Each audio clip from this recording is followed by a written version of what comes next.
Yesterday, we had an interesting discussion in our Mishnah about what happens if someone who's incorrect does the karban, or it's done by a Kohen, but done when they're puzzle or when they're standing on a kli, right, on shoes or on someone else, or any of the reasons why they're not allowed to do the kmitza.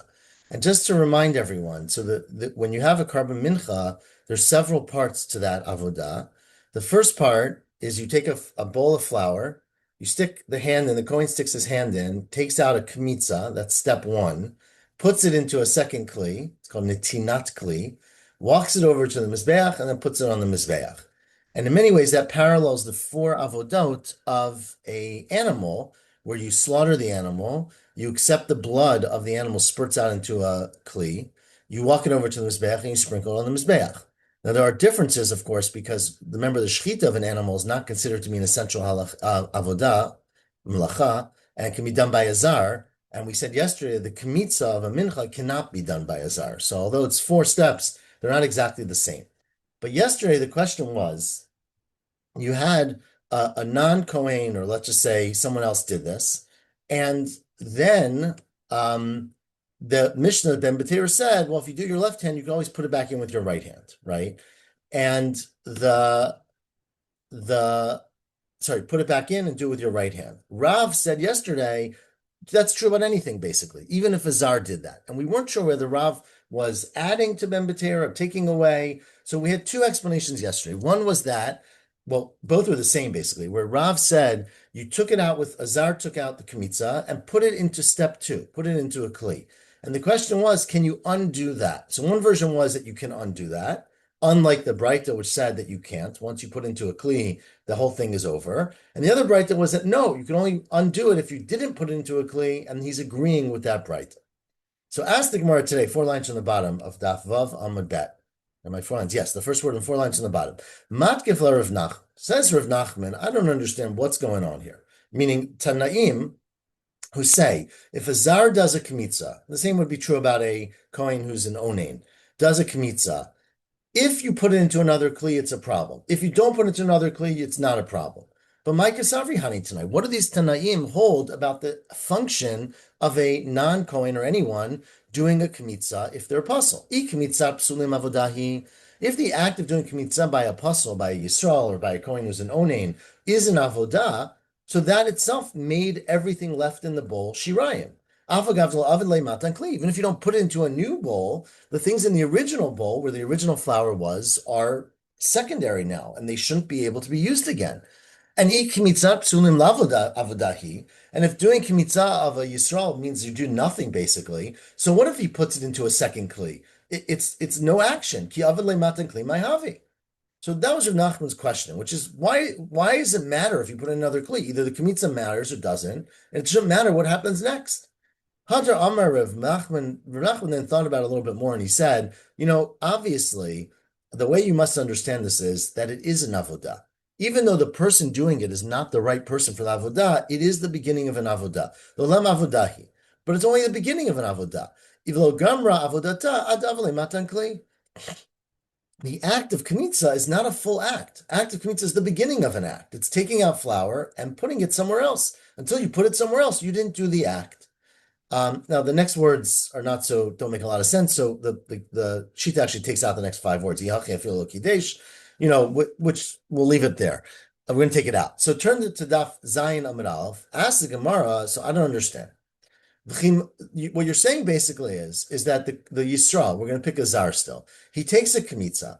That's the beginning of an avodah. So if he puts it into a second kli, then he's done an act and he's passed the whole carbon. But if he didn't put it into a second kli and he puts it back in the first kli, then he didn't finish the avodah and you can do it again. But I asked the Gemara, why isn't it when you put it back in the first kli, it's just as in you're doing just as much an avodah as putting it into the second kli, meaning that the kli itself is a kli sharet. So when you place it down into kli number 1, where it started, it's just as much an act of avodah as putting it into kli number 2. Asking one on the top of Daf Zayin Amud Aleph, when you put the kometz back into its original place, likdosh, with that, it should be kodesh, with that act of putting it into a kli, if so. and that should make the whole thing puzzle. Why is it different? Right? We said, according to these Tanaim and Rav maybe, that putting a kmitza into a new kli makes the whole thing puzzle. But if you put it back in the original one, it's not. What's the difference? Amar Rabbi Yochanan, says Rabbi Yochanan, this tells you a very important principle, which you should keep in mind for the whole Masechet Menachot. What is the principle that this tells you? Zot Omeret, this teaches you kli sharet ein mikachin elamidat. That a kli sharet, which means a special, sanctified, holy kli from the Beit HaMikdash, it doesn't have magic powers. It only is mikadesh something that you want it to be mikadesh. Meaning, if you by mistake take your flour and pour it into a kli sharet, it doesn't say, "Oh, it touched the holy kli sharet; it becomes holy."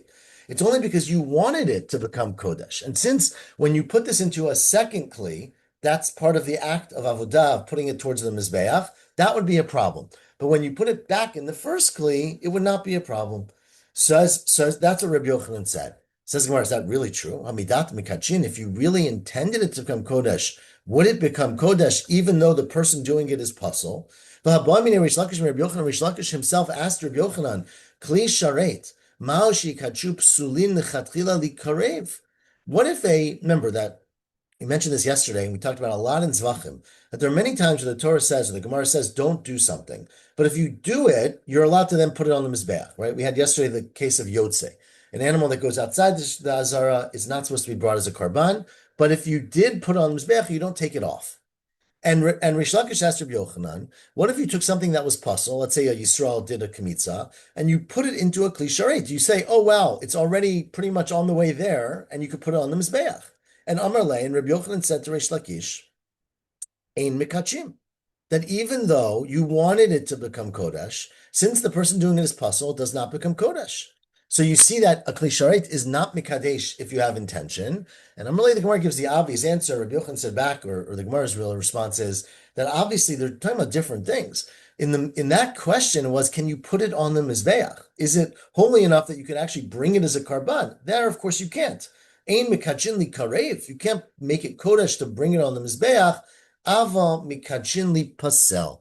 But it is enough kodesh that it can passel the flour from being used again. And according to these Tanaim, if a zar, right, again, this is the case, a zar took a kmitza, put it into a new kli sharet in order to bring it towards the mizbeach, that's considered to be the end of the avodah, and everything left behind becomes shirayim, becomes leftover. And if it's leftover, you can't use it anymore for a karban mincha. You can't go back and have a do-over. So that is the first answer of what Rav was saying. The second answer, we are 7 lines from the top, is Rav Amram. And Rav Amram has a very complicated answer, which we'll see it's really quite a complicated answer. Rav Amram's answer essentially is that the question we're asking is at the top of today's daf is that Rav said, let's just say it's Rav said, if a zar does the kmitza and puts it into a new kli sharet, then the whole carbon is pasul. But if the zar puts it back in the original kli sharet, the carbon's okay. So we asked, what's the difference? They're both kli sharet, they're both holy vessels. So the first answer was, well, you didn't intend for it to become kodesh when you put it back in the first one, and you need to have dat. Rav Amram has a whole nother answer, and his answer is that it really depends on how big the kli is, because a kli sharet is only mikadesh something goes into it. If something is on the surface, right, let's say you have a full bowl, and you put flour on top of that bowl, since it didn't go into the airspace of the bowl, it's not kodesh. And that's the specific case of our Gemara. You put it into a bowl that is overflowing, that's heaped over, and therefore it didn't go into the bowl. Says the Gemara, well, I don't understand. You just took a kometz out of that bowl, right? So if the bowl was overflowing and you took the kometz out of it, if the kmitza was from above the surface of the bowl, it's not a kosher kmitza. So how'd you do a kmitza? No, what we mean is this. You were hechsira lebisat fufa. You put it back into a bisa that's tufa. Tufa means it's not overflowing, it's just completely to the surface, right? So basically the bowl is flat on the top, but if you put the kmitza back on top of it, it's going to be overflowing. So the Kohen took the Yisrael took the original kmitza from a bowl that was flat, and now you want to put it back on top, so therefore putting it back doesn't do anything. Doesn't matter, the mechanics don't work. Right? When the first Yisrael took the kmitza, he made a hole into it, right? When the Yisrael did the kmitza or the pasul kohen, avaleguma, you make a indentation in the flour. When you put it back into that hole. So again, I don't really understand why it seems, according to you or Safra, that you can take it out, but you can't put it back. Answers the Safra, again, this is why I'm telling you it's a little bit of a stretch, that what would have to explain is that the bowl was filled to the top. The Kohen put his hand, not the Yisrael, the Kohen Pasul put his hand in and did a kamitza from the middle, which is fine. But then he comes back and he puts it on the side, which is full, so that it's now over the top.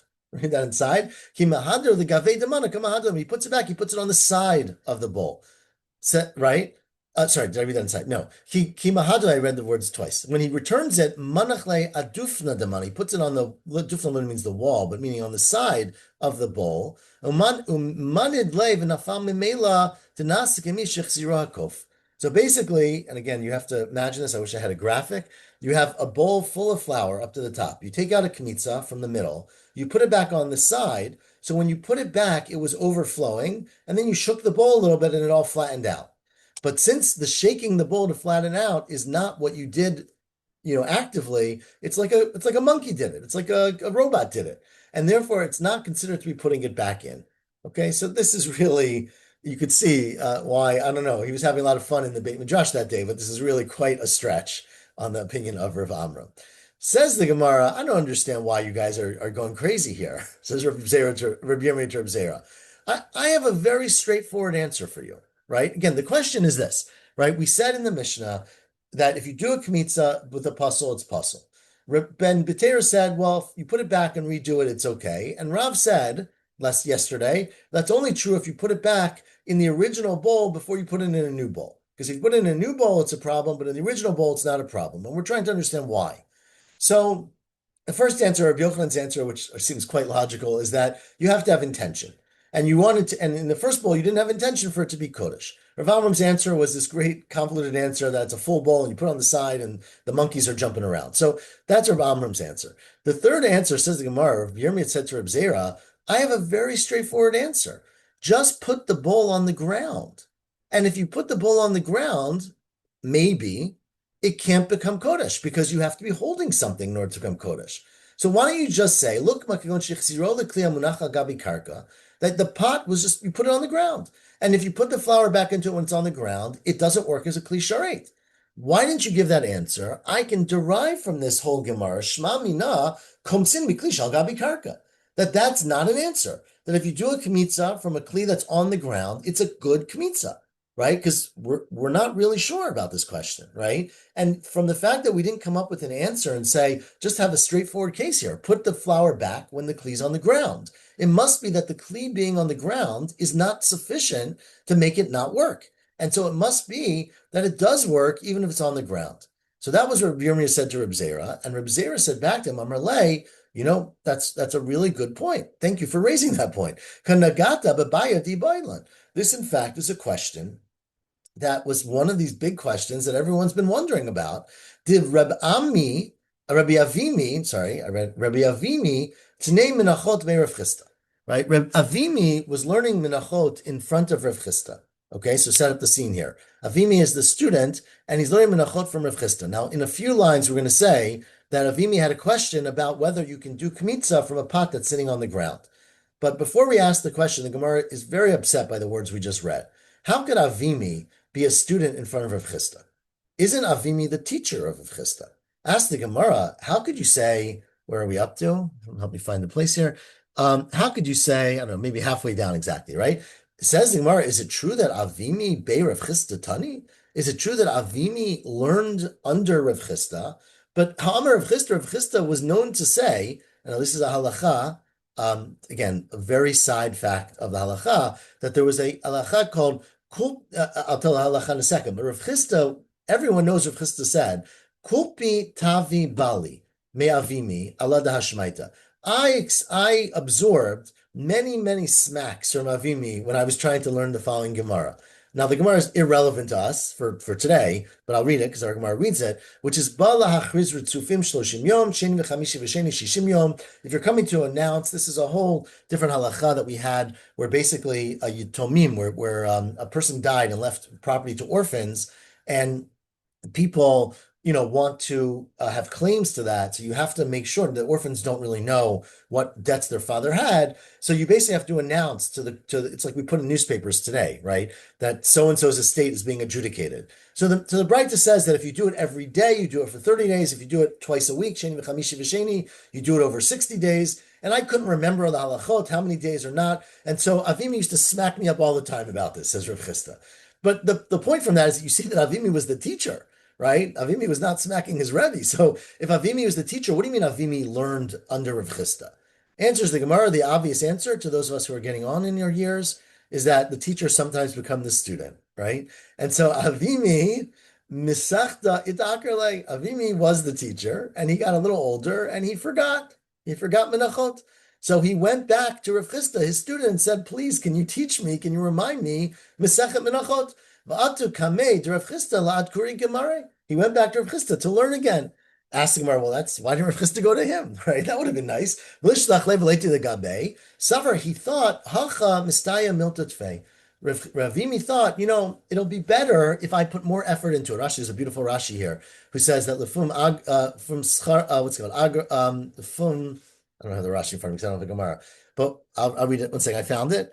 Rashi's words are mishum yagati umatzati, right? If someone says I worked for it and I discovered it, as I remember in Megillah, yagati umatzati tamin, right? If it's a Mishnah, right? If I work for something, you achieve it. And so basically, Avimi wanted to go learn like everybody else in the yeshiva of Rav Chisda.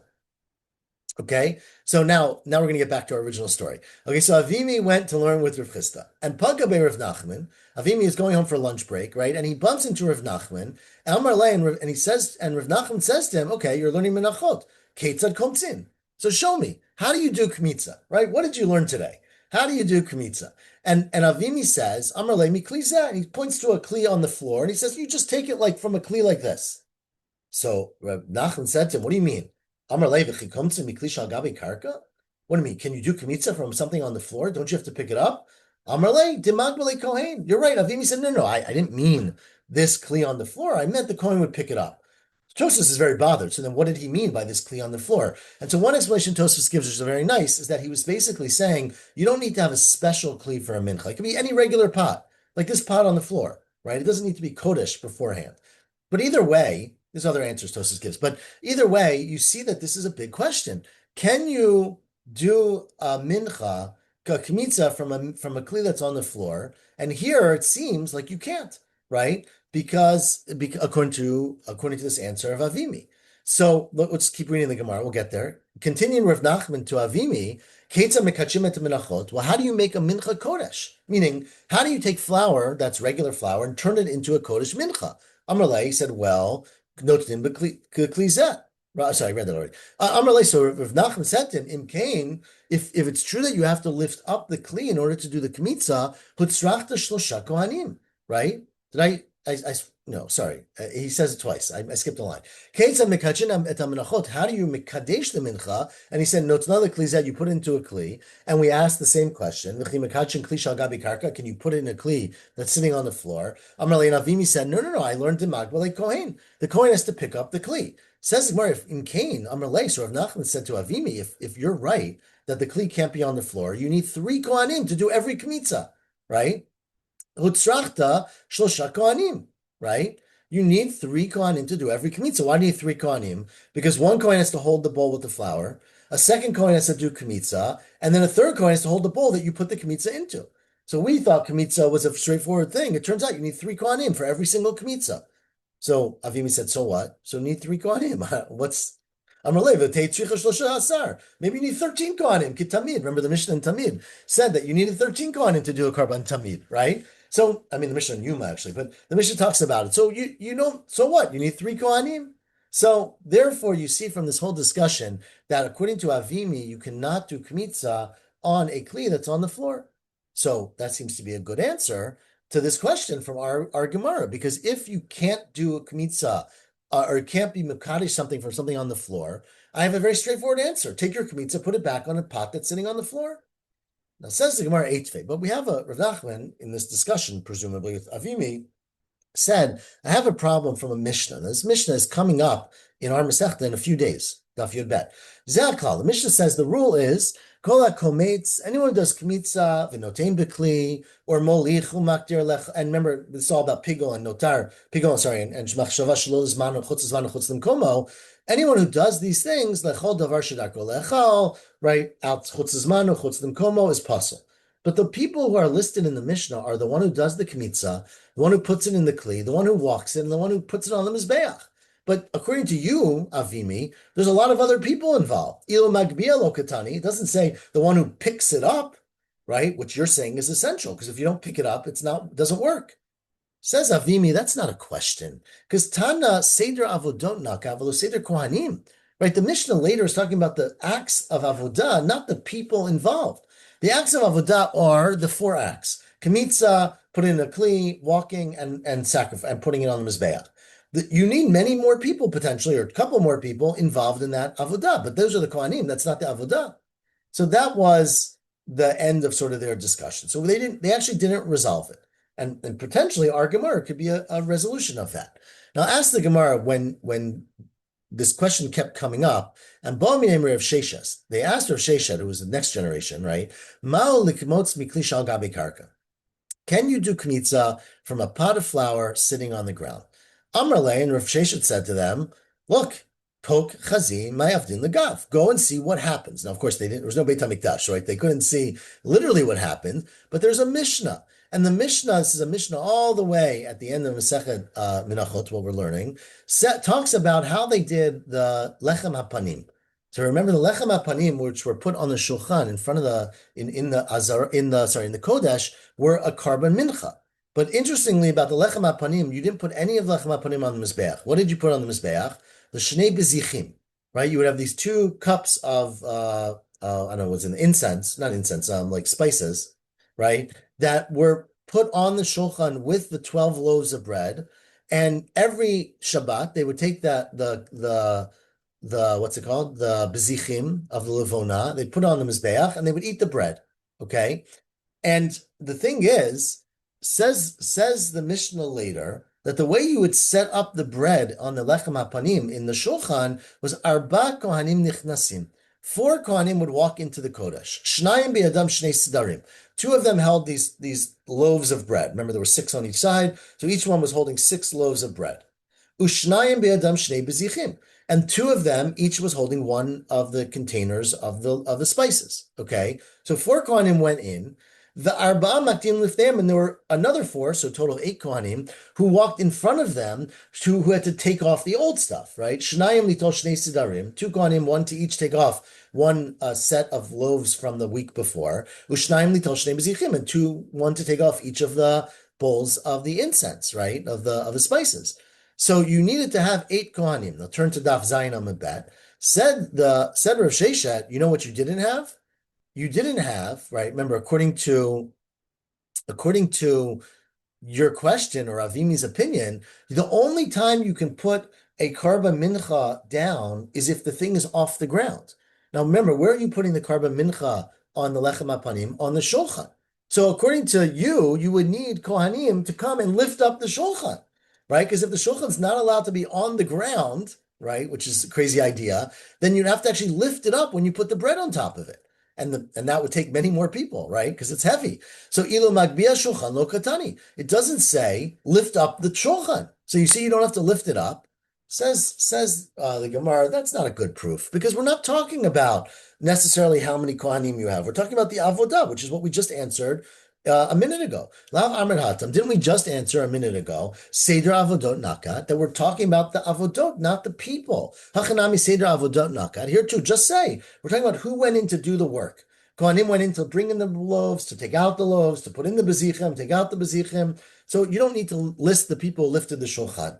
Answers the Gemara, that's not true. Me dummy. It's not comparable, because there we were talking about who can make a carbon puzzle. But remember, here we're saying this is the number of kohanim who need to go in. If you're giving a list of kohanim, you would want to list how many kohanim have to go in. Hatam lo nachat minyan ad kohanim. There, we didn't talk about the number of Kohanim who are going in. But Hacha, the whole point of this Mishnah later on, by Shtei Alechem, by Lechem Apanim, is Nachet L'Minyanad de Kohanim. We're listing the number of Kohanim. So we're saying four go in and four more go in. But if you need two more or four more to lift the Shulchan, you guys should have said that. Im Ita, if you needed more to lift the Shulchan, let's need Magbiya. You should have said, lift it up. El Shmamina, you see from here, Komtzin Miklish al Gabe Karka. In fact, you see from both the Mishnah later and from really our proof from our Gemara that in fact you could do Kmitza even if the pan or the bucket was on the floor, Shmamina. And that actually is how we conclude this question that Avimi raised and that was raised in the Gemara. So that's now we have the answer. Okay, says Rava now, and obviously Rava is going to continue this discussion, which is Pshita Li. Says Rava, it's obvious to me. Remember, and now Rava is a generation later, by the way. So we're moving down in the years of the Amoraim. Says Rava, it's obvious to me that komitz miklisha gabi karka, that you're allowed, which is the proof we just brought, that you can do a kmitza. So again, you have your bucket, or I don't know if it's called bucket, but your container of flour. You can stick your hand, the kohen can stick his hand in and do kmitza, even if it's on the ground. How do I know that? We see that from Lechem Apanim, that you would go in on Shabbos, you would take off the bezichim, which is the equivalent of doing a kmitza, because the bezichin are what's put on the mizbeach, and the kmitza is what's put on the mizbeach, and you don't have to lift up the shulchan. So I get that. And the other thing that's obvious to me, says Rava, is mikachim mincha b'klisha gabi karka. That the same thing is true, that you can put the mincha into, remember, you take out the kmitza, you then put into a second kli, you can put that into a second kli, even if it's on the ground. That's the equivalent to putting down the lechem apanim on the shulchan, which again is on the ground. The question I have is, sorry, I skipped a forward. That's a step of putting the flour into the original bowl or putting the lechem apanim on the shulchan. Boy, Rava, but Rava's question was, what about kiddush kometzman? What about the next step? So you did the kmitza, right? Remember, you're allowed to do kmitza from a pan or a bowl that's on the ground. When you then put it into the next pan, right? Do you have to have the second pan on the ground, off the ground, or can it even be on the ground? So what's the question? Do you say mincha yalfina? You learn out from the other halacha of mincha, meaning since you can do the kmitza, you can also do the nitina, or midam yalfina, or you learn out from blood. Remember, when an animal is shechted, you have to accept the blood. It's obvious to us, and we'll see in a second how it's obvious, that you have to be holding the kli to accept the blood. You can't have the blood spurt onto the ground into a bucket, right? You can't put a bucket under the animal. The kohen has to be holding the bucket in order to accept the blood. So the question Rava asked was, is the same thing true about the kmitza, or is it not the same? Hadar Pasha, then he decided that it was obvious to him, midam yalfinallah, that we compare it to dam, and that just like with the blood of an animal has to be done actively in a kli, the kmitza has to be put actively into a kli that someone's holding, right? It's not on the ground. Ask the Gemara, is that true though? Is Rava so obvious to Rava that kmitza has to be the same as blood? Miyama Rava Hachiva Itmar, we had a question. The question was the following. Let's say you komet shicholko b'shnei kelim, right? Let's say you did a kmitza from your karban mincha, and instead of putting, let's say they only had very small cups in the Beit HaMikdash that day. So you put it into two different cups, right? So you put half the kmitza into one cup and half the kmitza into another cup. Rav Nachman Amar Eino Kadosh. Rav Nachman says, no dice. You didn't do it right. It's not kodesh because you didn't put it into a kli. And Rava says kadosh. It's not a problem. Now, if Rava compares the kmitza to blood, imita leilif midam. Why don't you compare it to blood? And blood, if you have the blood, we'll see again how we know all this in a second. If the blood goes into two cups from the animal, it's not kosher. It has to go into one cup. And so how could Rava say it's kodesh if he has compared it to blood, and by blood it wouldn't be kodesh? Answers the Gemara, you're right. Rava changed his mind. Rava actually changed his mind, and after Rava decided or learned that you should compare kmitza to blood, he actually would not argue with Rav Nachman about this case, and he would agree that Eino Kadosh. Okay?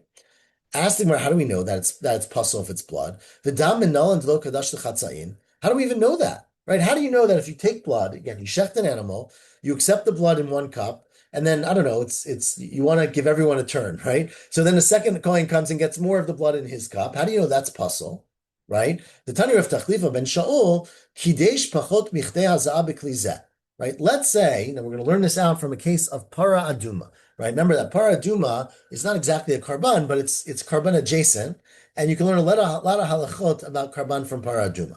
So remember, paraduma, it was not blood, if you recall, it was the water, right? So they would take the water, mayim chayim el keli, and they would sprinkle it on the person who was tamei mate. Okay. Now let's say you put water into a cup for paraduma, but it wasn't enough to sprinkle on a person. It was only a drop of water. Okay, so let me read that inside. Kidesh, Tani Rav Tachlifa ben Shaul, Kidesh pachot michtei hazaa b'klizeh. Let's say you make kodesh a small amount of liquid that's less than enough to sprinkle in one cup, and pachot michtei hazaa b'klizeh, and then you want to put them together, right? And make them enough for one person. Lo kidesh. That is not kodesh. It has to be, and we learned some psukim. It has to. Well, we're not sure yet if we learn it from psukim, but we learn it from somewhere and it's not kodesh. V'iboilu. So then they asked, that's true about the blood of the water of paraduma. But what about bedamai? What about blood? Right? Again, let's say you accept some of the blood of an animal in one cup, some of the blood in a second cup, and then you mix them together. Is it able to be combined or not? Do you say hilchatahi that the halacha by paraduma that you can't combine it is a halacha l'Moshe Misinai?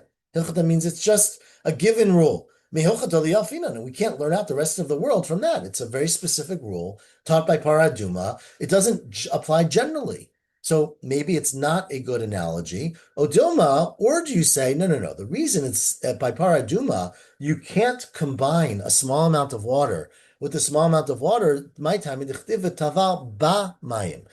by paraduma, you put it in the water, not bimayim, which would mean in any water, but in the water, implying water that's enough on its own to be sprinkled on a person. Same thing is said when it talks about a Kohen putting their finger into the blood in order to put on the Mizbeach. It says v'taval badam. So therefore, you would, if it's just a principle or halacha Moshe Misinai, it's only true where it's said. If it's based on the pasuk, the same pasuk is written by Karban. The Itmar, and we learned about this. Amr B'Zreik Amr B'Lazar, Af B'Dam Lo Kidesh. That even by dam, it would not be kodesh. Meaning the way we come out is that just like by paraduma, you can't combine the water to make a bigger container of liquid in order to sprinkle on a person, because it has to go originally into the container with enough to sprinkle. The same thing is true about blood. And if you have a little bit of blood in a cup, not enough to put on the mizbeach, and a little bit in another cup, you can't combine them.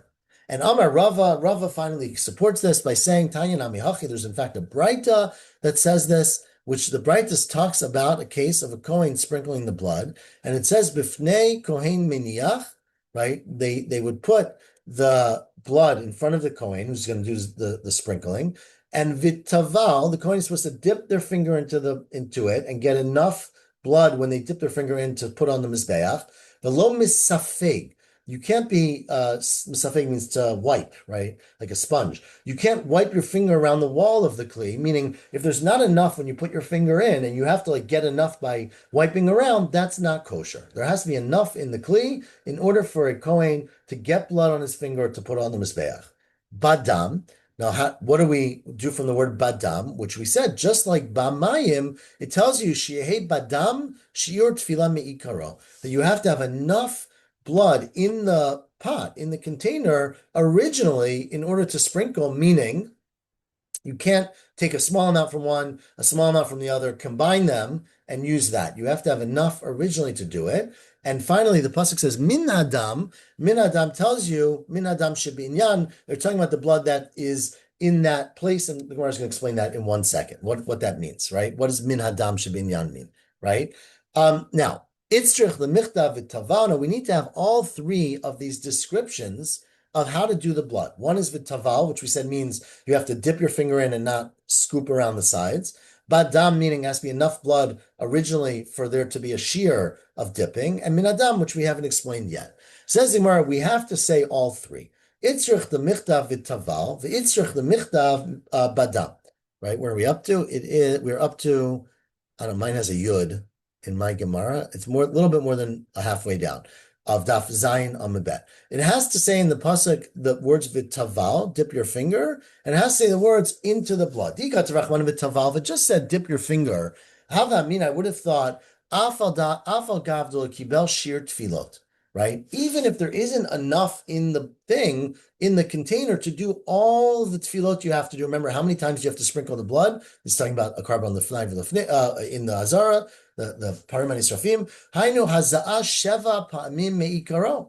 You have to do 7 pa'amim, right? You have to sprinkle 7 times. So you might have thought, if you did one, that's fine, meaning, and then you get another kli and do the other ones. But as long as there's enough for one sprinkling, that's fine. Katav Rachmana Badam, that there has to be enough for all the things, the whole avodah at the beginning, right? There has to be enough blood in the beginning to do the whole service. Ikat Rachmana Badam, if the Torah just said Badam, I would have said, okay, there has to be enough for the whole service, but maybe you can do it by scraping along the sides. Even if you're swiping around the sides, you have to actually stick your finger in. There has to be enough liquid at the bottom to come up on your finger, not by scraping around the side. What is the third verse then? Min hadam shebinyan. What does that mean? Lamute mai. What is that telling you? Amarava, that's telling you that it has to be blood that's inside the cup, not what's on your finger. Lamute shirayim shebe'etzba. It can't be what's left over on your finger. Meaning you can't say, look, I'll stick my finger in, I get blood, I'll sprinkle it. Obviously, there's some blood left on my finger. That's enough to go and do it a second time, right? Or to add a little bit to it and do it a second time. You're not allowed to rely on that blood. You have to basically rely on new blood for each sprinkling. And Misayele the Rebbe Lazar, this supports Rebbe Lazar. Damar Shirayim Shebe'etzba Psulim. Rebbe Lazar said very clearly that the blood that's left over each time is pasul for the next sprinkling. You'd have to clean it off. We'll see in a second how you clean it off and basically do it again. You can't use the same blood twice on the Mizbeach. Amr le Ravin, Baravada the Rava, said, where are we up to? Said Ravin, it's the sixth to last of the narrow lines on Daf Zayin Bet. Said Ravin, Baravada to Rava, listen, this is not so straightforward. Now, I know this seems like a very unique question here, which is when you sprinkle the blood, what about the blood that's left on your finger, right? So the Amri Tamidach, the student said in the name of Rav Amram, right, Amar Rav Amram, Tanya, that there was a braita that said the following, Hayam Mazeh, right? Let's say you are sprinkling, now this of course is talking about sprinkling blood, right? And I remember we had a very special halacha, if you recall, in Zvachim, that if the blood of a chatat goes onto a beged, you have to wash that beged. Remember, we had that whole discussion, right? So said Rav Amram, there's a braita that says, if you are sprinkling blood from a karban chatat, v'nitza haza'am miyado, right? And after you basically sprinkled it, more of the blood went off your hand and touched a cloth, right? So the question is, does that blood that touched your shirt need to be specially washed or not? So said Rav Amram from a braita, im ajlo hiza, if it got onto the beged before you actually put it on the mizbeach, before you sprinkled it on the mizbeach, then ta'un kibus. Then this is blood that basically can go on the mizbeach, and since it went on your shirt, you got to wash your shirt, especially like we talked about in Zvachim. But misha hiza, if it went to your shirt after you put it on the mizbeach, meaning the leftover blood that was left on your finger, then ain't ta'un kibus. Then you don't need to do kibus. So what do you see from here? You see from here that the blood that's left on your finger is not considered to be primary blood that goes on the mizbeach. Now, what do we think this means? My love, we think this means Achelo gamar hazaato. You see, we think it means till you finish all 7 or all many hazaot, 4 if you're doing a regular chatat or whatever number you're doing. Umishe gamar hazaato, but only when you finish your hazaa, shma mina shiraim shebatzba kisherim. You imply from here that the leftover on a person's finger are kosher, meaning you take the blood first time, and then before you do the second time, or in the middle, it gets on your clothing, you have to then wash that clothing, implying that that's blood that could be put on the mizbeach. But what you see from here is that you basically, the blood on the shirayim on the blood, on the hand, on the finger, is kosher, which goes against what we just said. Answers the Gemara, lo, it's not necessarily the case, because it means it doesn't mean that you didn't finish it. It means it didn't leave your hand, right? Then you have to wash it. Meaning, if before you started sprinkling towards the mizbeach, it touched the beged, that's when you need to wash. But if you sprinkled it at the Mizbeach. V'nitzami mashin nishar, even if it's not finished the process, ein to'um kibus. You wouldn't need to do kibus. And the reason you wouldn't need to do kibus, just to remind you, is because since the blood that's left on a person's finger, which, and we're saying today, it's the same rule for the water that's there for paraduma, and, maybe not mincha yet, but since the blood that's left on your finger is not kodesh to be put on the mizbeach, and since it's not able to put on the mizbeach, it's the leftover. You basically, if it touches your shirt, you don't have to wash your shirt in a special way. Okay, so that is that halacha. Let's do two more. How much time do we have? We can do three more lines, right? I'm going to do it. Eight Abaye, we're at the first of the wide lines. Asked Abaye from the case of Paraduma. We're getting back to Paraduma. Okay, it's a little bit of a complicated case, but we can do it. So the Mishnah says in Masechet Para, okay, Gamar Mila Hazot. The Kohen is sprinkling remember when they did the Paraduma, again, just let's remind everyone, they would shech the Paraduma. It was not done in the Beit HaMikdash. It was done outside towards the east, remember, on what we call Har Hazetim today, right? Up on the other side, and they would shech the animal. They would take the blood. They would sprinkle the blood towards the Beit Hamikdash, but you were 500 feet away. It wasn't like you were there and it was down a valley and up a valley, right? So the Kohen would sprinkle would shoot the blood towards the Beit Hamikdash. Says the Mishnah Masechet Para, Gamar Milahazot. Once the Kohen finishes doing that, Mekanech Yado B'Gufo Shel Para, he can wipe his hand on the body of the animal to clean his fingers off. Says the Gemara. Now, it implies here, Gamar, if he finishes in lo Gamar lo, if he doesn't finish, he can't. Why? Because it implies that if he stops after one sprinkling, the blood on his hand is still Kodesh. So don't wipe it off on the cow, implying you have to finish the whole thing. So that was Abaye's question. Amar le, no, said the Gemara, no, you misunderstood the Mishnah. What the Mishnah meant was Gamar, if you finish the whole process, Mekanech Yado, you clean off your whole hand, meaning not just your finger, but the blood obviously gets all over you. So everywhere else on your hand. Lo Gamar Mekanech Etzba'o. If you didn't finish, you could probably clean off your finger just to make sure the finger is clean, because you're not supposed to use blood from one sprinkling for the next sprinkling. But when the Mishnah is talking about cleaning your hand, it's referring to at the end of the whole process. So it says the word, I don't understand. Bishlama gamar mikanech yado b'gufo shel para. I get that if it says when you finish everything, you should clean off your hand using the body of the animal. Dichtiv v'saraf et hapara le'inav. They would burn the para on the bottom of the hill.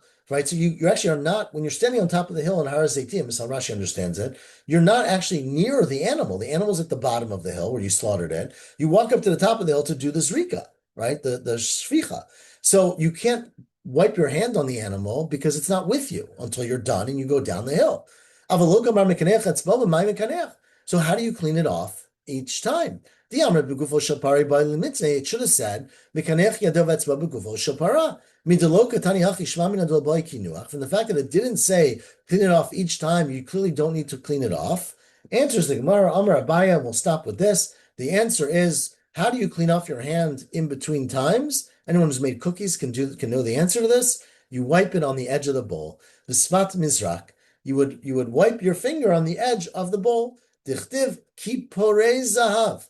Right, in Pasuk and Ezra, it calls the kalim that they use in the Beit HaMikdash kipurei zahav. Remember the word kippur, it comes from Yom Kippur, right? It's a kapara, but it also comes from kippur, meaning cleaning, right? And so it's basically referring to cleaning the edge. The bowl itself was used to clean your finger off. And so basically, we're going to continue this tomorrow in case you're worried about how to clean your fingers, but basically the way we're learning now is that every time the Kohen did sprinkling of water or blood, that anything left on their hand was now puzzle, right? You can't reuse that blood. So so you dip your finger in and get more blood. But what do you do with the blood or the water on your hand? So you'd have to wipe it off on the edge of the bowl. They didn't have paper towels, I guess, back then. So you'd have to wipe it off on the edge of the bowl. And as the Mishnah says, when you're done with everything, you can wipe it off on the skin of the animal. And tomorrow, God willing, I'm actually doing daf, I believe, again tomorrow, because it's a federal holiday. So tomorrow morning at 7:45 a.m., we will pick it up from 3 lines in the bottom of Daf Zayin Amud Bet. Hope everyone has a great day. We'll see you tomorrow.